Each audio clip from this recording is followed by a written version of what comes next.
আসসালামু আলাইকুম সবাইকে বিডি বাইক মার্কেটের পক্ষ থেকে আমি মুন্না। আমার কাছে অনেকগুলো ফুয়েল পাম্প দেখতেছেন, দুইটা ফুয়েল পাম্প। আর এটা কিন্তু একটা R15 ইন্দো গাড়িটা। তো এই গাড়িটা আসছে আমাদের পুরান ঢাকা থেকে। এই বাইকটাতে মূল সমস্যা হলো উনি বাইকের ট্যাঙ্কিতে পুটিং করাইছিলেন এবং মাঝে মাঝে গাড়িটা ধাক্কা দিয়ে অফ হয়ে যেত। তো এই জন্য মরিচা ছিল উনি ফুয়েল মানে ট্যাঙ্কি পুটিং করানোর পরে ওনার যে সমস্যা হয় বাইক আর স্টার্ট নেয় না।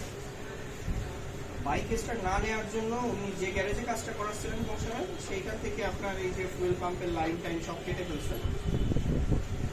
এরপরে আরো যদি দেখেন আপনারা এইখানে পুরো ওয়ারিং একদম ছিন্ন বিচ্ছিন্ন অবস্থাতে ছিল ওয়ারিং গুলা। তো আমরা যা গুছায় ফেলছি। ওনার যে সমস্যা ছিল সেটা হলো ফুয়েল পাম্প কোনোভাবে রান হয় না। ওনার ট্যাঙ্কির মধ্যে একটা ফুয়েল পাম্প অলরেডি লাগানো, এই একটা ফুয়েল পাম্প এবং এই নতুন আরো একটা ফুয়েল পাম্প। উনি অলরেডি দুটো ফুয়েল পাম্প কিনে ফেলছেন। সো এইখানে যে সমস্যাটা হলো ফুয়েল পাম্প রান হয় না, এটাই হলো মূল সমস্যা। ওর সঙ্গে আবার ওনার একটা নতুন ইসিউ কেনা। ওনার কিন্তু ইসিউটা একদম নতুন, ব্র্যান্ড নিউ ইসিউ। উনি ব্র্যান্ড নিউ ইসিউ কিনছে, নতুন দুটা ফুয়েল পাম্প কিনছে। এরপরেও বাইকের ফুয়েল পাম্প কোনোভাবে রান হয় না। এরপরে আমাদের কাছে নিয়ে আসছেন। তো আমাদের অলরেডি কাজ শেষ। এগুলো বাইকে সাধারণত ওয়ারিং এ কোথাও R15 বা অন্য যে কোনো গাড়ির ওয়ারিং এর মধ্যে যদি আপনার আর্থিং লাইন কেটে যায় অথবা মেইন ফেসে যদি লাইন না আসে তখন আপনার ফুয়েল পাম্প রান হবে না বা আনুষঙ্গিক জিনিসে ঝামেলা হবে। তো আমাদের কাজ করা শেষ। যারা সাধারণত কাজ করে, আপনারা যখন কাজ করবেন, আপনাদের অনেকে জানেন অনেকে জানেন না, যে ভাইয়েরা জানেন না তাদের জন্য আমি দেখাই। আপনারা যে কোনো গাড়ি ফুয়েল ইনজেক্টেড যে কোনো গাড়ি যখন আপনি চাবি অন করবেন তখন এই ফুয়েল পাম্পের এই লাইনে 12 ভোল্টেজ চলে আসবে এই মেইন ফেসে, এবং এই লাইনটা ইসিউ থেকে আর্থিং করবে। অর্থাৎ আমি যদি একটা মাল্টিমিটার ধরি তখন এটা দেখা যাবে। আর মাল্টিমিটার ছাড়া যদি আমরা ইন্ডিকেটর দিয়ে কাজটা করি, একটা ইন্ডিকেটর নিলাম আমি, আর আমি ইন্ডিকেটরের এইখানে ধরলাম দুই পাশে। আমি যদি এখন চাবিটা অন করি, অর্থাৎ চাবি অন করি, ইঞ্জিন কিল সুইচ অন করি, একবারের জন্য এটা জ্বলে উঠবে। দেখেন একটু আপনারা।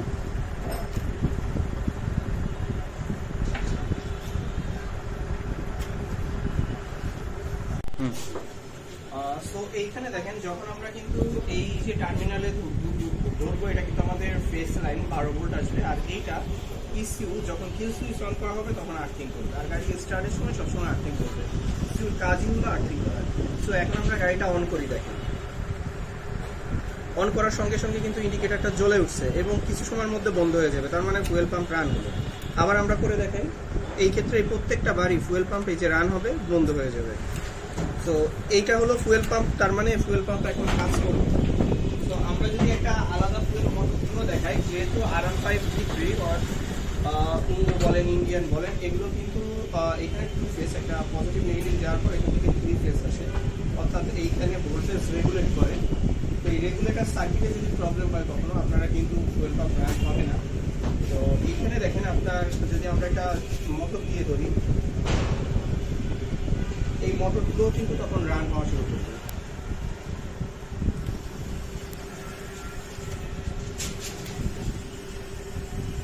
এই যে ফুয়েল পাম্পের মোটরটা আমার হাতে রান হয়।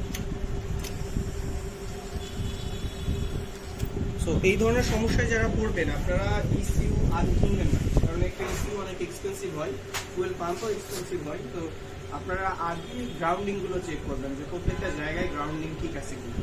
যখন গ্রাউন্ডিংগুলো ঠিক থাকবে তখন আপনার আর কোনো কিছুর দরকার নাই, হয়তো বা ওয়ারিংয়ের কোথাও পড়ে যেতে পারে। আর যদি না থাকে দেন আপনি সব কিছু ঠিক থাকার পরেও কাজ না করলে তখন আপনি অবশ্যই ইসিউ দিয়ে দেখবেন। সো আমরা এখন এই গাড়িটাকে সেফলি ওনার সব টেকনিক সেট আপ করে দেবো। ইনশাল্লাহ আর কখনো ওনার এই ধরনের সমস্যা আসবে না। ধন্যবাদ সবাই।